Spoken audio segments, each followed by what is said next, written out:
Hey guys, welcome to another episode of our project analysis. So today we'll be talking about Lentor Garden Residences. In short, we call it LG7 because it's the 7th plot in the area. So without further ado, let's start. Today's content plan. Number one, we'll be going through the basic information. Secondly, the oversupply in Lentor. I think this is the number one concern for all buyers looking at this area. So we will cover this later. Third will be the rental yield or the profit. And lastly, we'll be going through the layout analysis. Okay, so to take a look at where Lentor Garden Residences is, right? Because there's so many projects over there. So this one, okay, so Lentor Gardens will be over here. So if you're familiar with the Lentor area since many years ago, Lentor Modern was the first lah. Then after that, we got Hillock Green, Lentor Central, Lentor Hills, Lentor Mansion, Lentoria. Then there is a number 8 plot that is coming up. So maybe they'll call it LG8 in future. Okay, this should be March 2027. So later we'll talk about the land bid prices and also what's the expected prices moving forward. Okay, so talking a little bit about the location, we won't delve much into it because Lentor has many projects already. Buyers out there, you all guys should have already known about this area. So Lentor MRT is the nearest. So LG7 is here. Then for amenities wise, of course, it's Lentor Modern. We have a shopping mall over there. Okay, so Lentor is Thomson East Coast Line. You go down Mayflower, Bright Hill. Yeah, so this is the brown line. Yeah? For the site plan, if you take a look at the site plan, we have 2-bedroom premium all the way to 4-bed and 3 terrace. Okay, so this site will be the Lentor Central lah. You can see here, and then this will be the park area. Okay. Yep. Next, the project information. So the developer will be Kingsford, and then you have 499 residential unit with 3 shops. For the car park, it will be total of 402 car park lot. Not 1-to-1, but I would say it's quite decent because of the location to the MRT. I think nowadays projects don't really give 1-to-1 already. Yeah, and because this is very near to MRT. Next, we will address the most important factor for this analysis. So number one concern for all buyers will be the oversupply. And also we'll be going through the pricing strategy for developer. As you know, like what Alvin mentioned, there are actually 8 plots at Lentor. So the developer will have to be smart to price it properly. Okay, so this is the map that I shared earlier. So Lentor Gardens Residences is over here. So talking about a little bit about the prices, the land bid prices in the area. Okay, so your competitors in this area, everybody must be thinking there is so many supply over here, like 4,000 plus units if you include like the Lentor Central, the plot number 8. Okay, so 4,000 plus units. How do you exit properly? So maybe let us phrase it in another way, whereby who are your main competitors moving forward? So from what we see, Lentor Modern, Lentor Hill Residences, Hillock Green, Lentoria, Lentor Mansion, Lentor Central Residences, they are all under the 3-year SSD mark. So what is under the 4 years one will be the Lentor Garden Residences and the future Lentor Central land. Okay, so if you look at this, right, Lentor Modern already DOP already. They have started selling and they have already cashed out like nice profits for the owners to upgrade to another place. Okay, so we take a look at this most recent launch, Lentor Central Residences. Okay, Lentor Central Residences was launched in around March 2025. Last year. Yeah, so last year. So 3 years SSD means they can sell in March 2028 or maybe April, depends on when they exercise. Okay, so Lentor Garden Residences, July 2026. When can we sell? If you buy into this project, July or August 2030, 4 years later. So technically 2030 compared to 2028, there is a gap of 2 years. The 2 years gap, technically the buyers who bought in Lentor Central Residences, they would have already exited what they have already bought in. So the leftover units will be those sellers that are really priced too high, or maybe they are those smaller units like 2-bedders, or those compact ones where it's buying for investment for rental, then they're trying to sell with tenancy. So technically, is there an oversupply? It's a yes and no. There is 4,000 plus units in this whole area. Buyers have a lot of choices to choose from. Okay, but your direct competitors, relatively, if you think about whether is this newer or is this older? Because newer always have an edge over the rest. Some buyers, they prefer to buy a brand new product without people staying in, without buying over tenancy. Okay, so in a sense, it's a no because your direct competitor is just Lentor Central Residences, which is 2 years older than you. Of course, 2 years is not a very big difference, but when you compare to the rest, then it makes a difference. Okay, so if you can enter at a good price at this project, Lentor Garden Residences, then you don't need to worry about the oversupply. Okay, because if you take a look, Lentor Garden Residences, they're buying the land the cheapest, 920 PSF PPR. Okay, but if they buy cheap, doesn't really mean they will sell cheap also. Does not equate to a cheaper selling price from developer. Because developer is Kingsford. Yeah, so Kingsford have a very aggressive pricing strategy, which we will talk about later. Okay, but if you look at our previous video where we talk about Jetscape and also Affinity, Jetscape bought the land cheaper, but eventually it sold way higher than Affinity, even though Affinity bought the land way more expensive. Okay, so a lot of factors that will come into play. So just watch on the video to understand what we are going to say. I think one thing to note is for this, what we are trying to say is the entry price is very important if you are concerned about the oversupply issue. So developer pricing strategy, Lentor Garden Residences will be set to launch at 2050 PSF. This is a very decent price, but of course it may be just one unit. Okay, estimated average price is 2350. Okay, so how high can it go? Nobody knows, but honestly, this 2050, what we predict is maybe just a few units. Because I think Kingsford, what they did earlier for Trump Park, the second floor to third floor, they jumped 100,000. So the PSF also jumped a lot. Okay, but we will see on the launch day what the asset prices are. Then buyers also have to really react on the spot, because when they did that for Trump Park, the buyers were taken aback. Okay, so Kingsford, okay, Trump Park, which is what we talked earlier. Developer for this area, let's see. Okay, so land bid prices are here. Okay, the transacted prices for this area are all here. So you can see, right, every time there's a new development, right, there is always a chance to get a decent unit at a decent price. You see, starting from 1.8, 1.8, 1.7. So even though like Lentor Modern first launched, they transacted at 2.5, but then Lentor Hills next, they also have units that's going for 1.8 to 2.4. Like, it's not necessary that I must price way higher than the rest.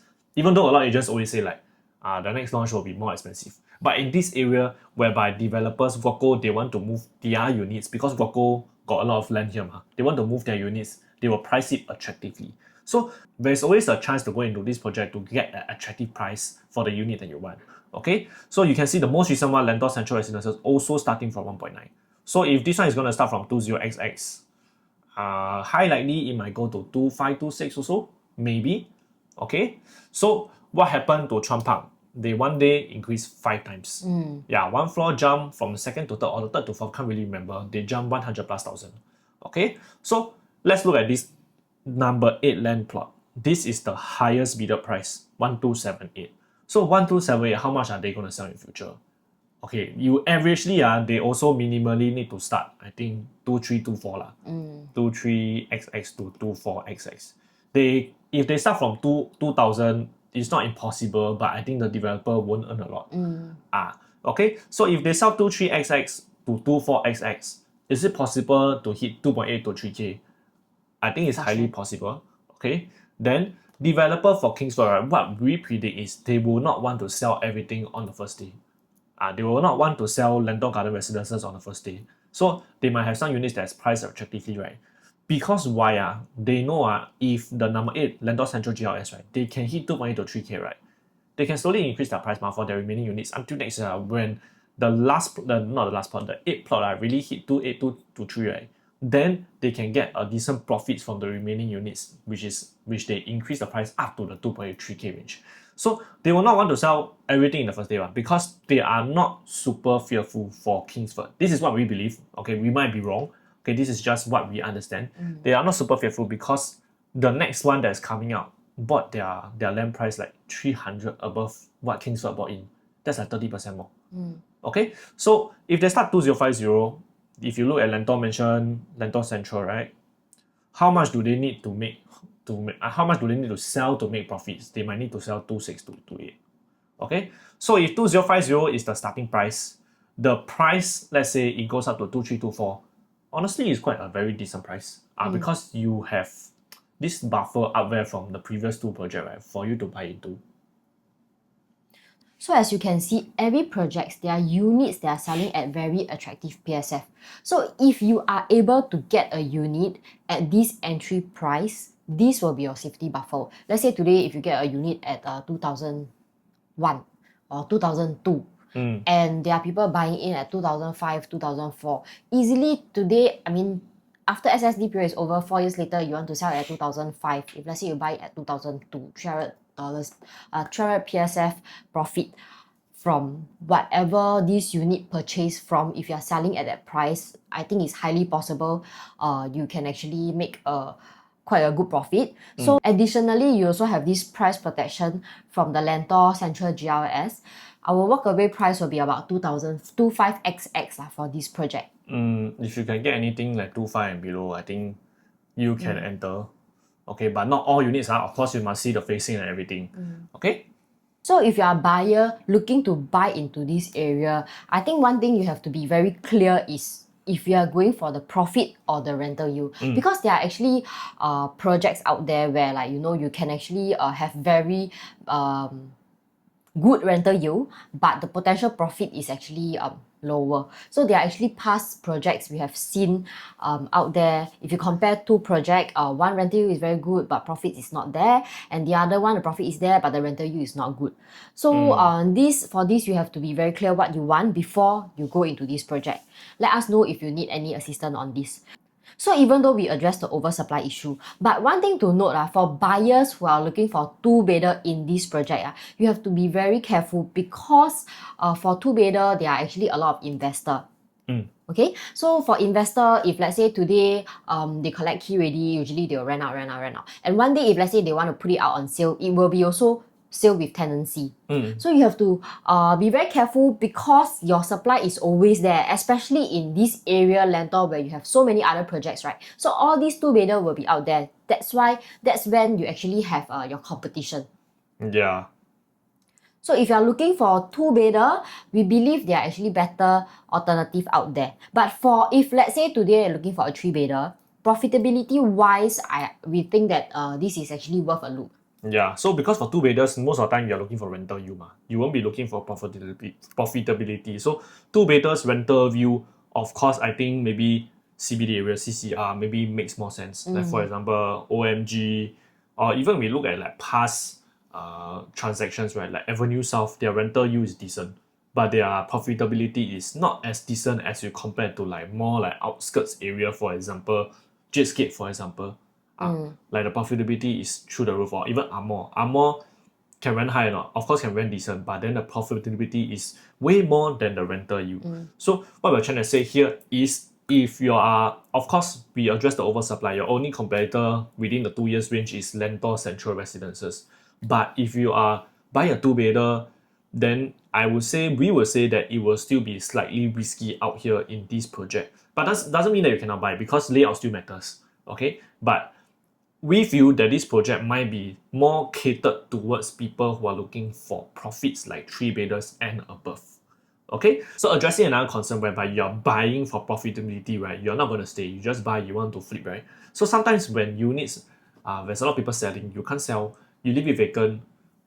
When you want to rent, right, to cover the mortgage, right? Because when you CSC, the mortgage will be through the roof. Okay, when you want to rent, right, whether is it feasible or possible to rent out or not?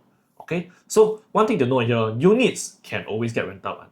So it's not about the rentability, it's more about the rental yield. So if you're going in with direction for profitability, even if your unit can't sell, right, your unit sure can rent one if we don't focus on rental yield. That means, for example, three-bedder, if people are asking 4, 5 to 5, but then you're really very desperate, like you want to faster sell, but then at the same time you can't sell and you want to cover your installment, of course you can go for 4K one. Like, so it's really not about the rental yield, because units can always get rented, especially when this one is in a new area with near MRT and Thomson East Coast Line can access to town also. Okay. Next, we'll be moving on to the layout. Yeah, so talk a little bit about the two-bed premium layout. So we won't go very in-depth into the floor plan analysis, okay? So investors that really can't get anything elsewhere, for example, you want a two-bedder, but you can't afford anything elsewhere, and you want to only buy this rental area, then if you're looking for rental yield, then the smallest one will make most sense to you because smaller quantum, but the rental will be the same. Even if you go for a slightly bigger size, like for example, the 6, 7, 8 square feet, right? This one. So you go for 6, 7, 8 square feet. It doesn't mean that you will rent out at a higher price also lah. It just honestly this one for rental you this will give you the best part.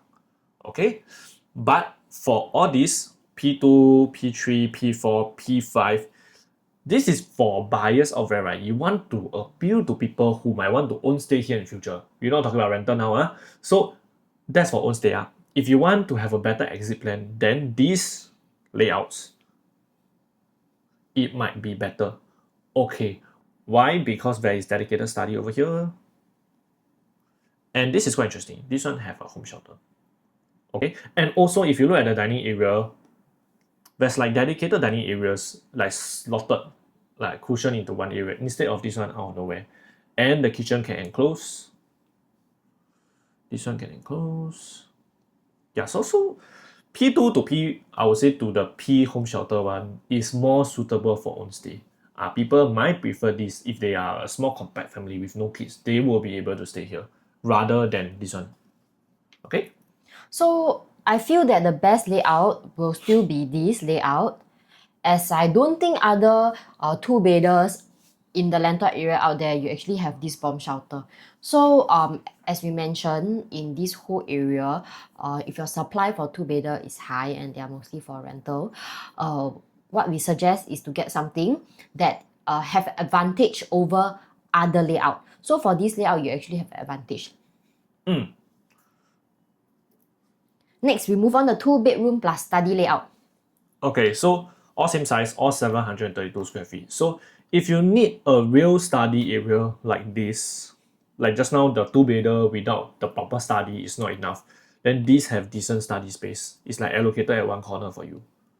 Okay, so for this one, we will prefer S345. Okay, compared to the rest because this one got proper dining area, but the rest is just dangling out of nowhere. And if you have a dining here, I would say it feels a little bit out of place lah. Yeah. So for this, we will prefer 3, 3, 4, and 5. All right. Okay, next, three-bedroom compact. So for three-bedroom compact, I'll just share a little bit on the layout, because three-bedroom compact we only have one layout. Okay, so for this layout, I would think it's actually very decent. Okay, you actually have your master bedroom, your first common bedroom, second common bedroom, and all common bedroom can actually fit a queen size bed. Yeah, okay, so you have get a queen size bed. It's a very decent layout for a three-bedroom, especially you actually have this window at the kitchen as well. And if let's say you want to enclose it, you can actually enclose the kitchen. I think it comes with the sliding already. Yeah, sliding door. Yeah. Okay. So 3-bed compact plus study. Okay. So for this one, let me just talk a little bit of the layout. So there is window in the kitchen and also the study. Oh wow. Okay. So if you got window in your study, which is quite rare normally. Normally your study, right?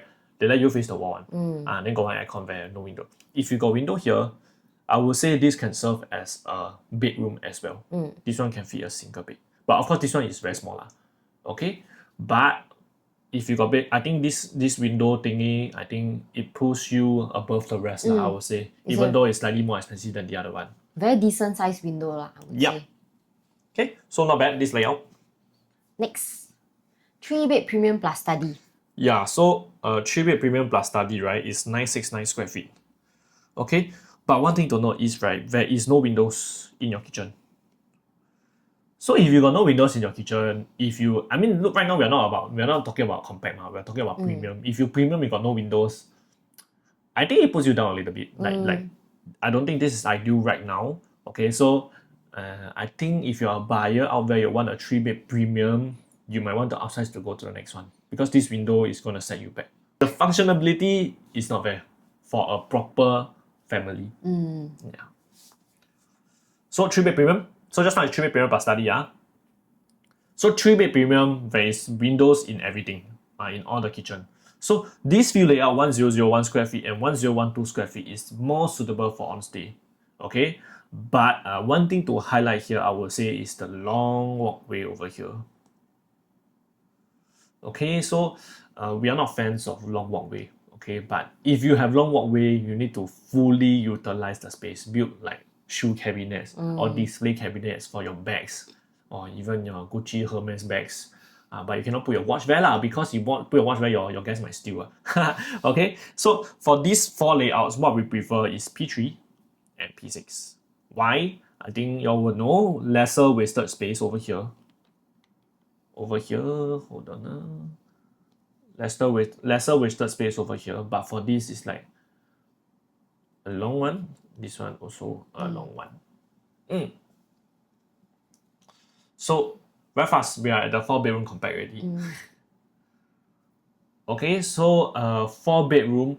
What are the main difference over here? Both are 1184 square feet. The main difference over here will be the walkway. The rest is slightly similar. Okay, so for this unit, I would say it might feel a little bit cramped when you walk inside, when you want to walk here, because this dry kitchen is protruding out over here. But for this one, you see there's still ample space for you to walk around. Okay, then one thing about this 4-bedder layout that we like is, of course, the flush walk-in wardrobe. Yeah, how come? Because when your guest walks in, for example, if they walk into here, right, and they look all the way straight, they will not see any like wardrobe over here. So the whole house will feel like a lot bigger, especially for a 4-bedder where people buy for own stay, right? The emotional aspect actually comes into play when you go into the house, how they feel. Looks big, okay. Then also we will prefer for these 2 layout, we will prefer C1 because this is pool facing. Okay, so pool facing, does it matter or not when we are buying a 4-bedder? I think it matters because technically it's for own stay. There is a lot of emotions in play. So pool facing compared to this is Lentor central facing. So of course, people buying for own stay here will naturally swing towards this one. But one thing to note for this 2 4-bed compact is this is actually not a landscape layout. So you realize the balcony is not a long one. The landscape will be later. So we will touch on the landscape layout now. Okay? So the 4-bed premium. Yeah, so 4-bed premium, we get the landscape layout that Joyce was talking about over here. So this is the layout that we love the most. Yeah, okay. So these 2 are very similar layout, just that the difference is in the walkway. Yeah, so you can see this one is a very long walkway again. Okay, so I would say, maybe I would say if you have budget constraint, okay, the 1184 will make sense here. But if you have like spare cash, you want to have a bigger size and a landscape layout, honestly, these 2 not much difference lah. Yeah, so see your balloting lah. Okay. Okay, so we have come to the end of our video. Yeah. And we hope you have some takeaway from our video. Yeah. So the preview is in July. So if you're unsure of what to do, please reach out to us. This is quite a short presentation now because we don't want to go so much into layouts now. We are just trying to address the issue that people might have for the Lentor area, which we also have for the Lentor area. Because every time people buyer ask me whether can buy or not. Also depends lah, honestly, if you're 2-bedder, we don't really want to go into this area because there is too many competitions going around. Yeah, if you want 2-bedder, of course there are better products out there. This one you can WhatsApp us and we can go and analyze for you and we can go and take a look. Okay, of course it's non-obligatory. Okay, so let us know what you think about this project in the comment section below, and thank you. We will see you in the next video. Bye.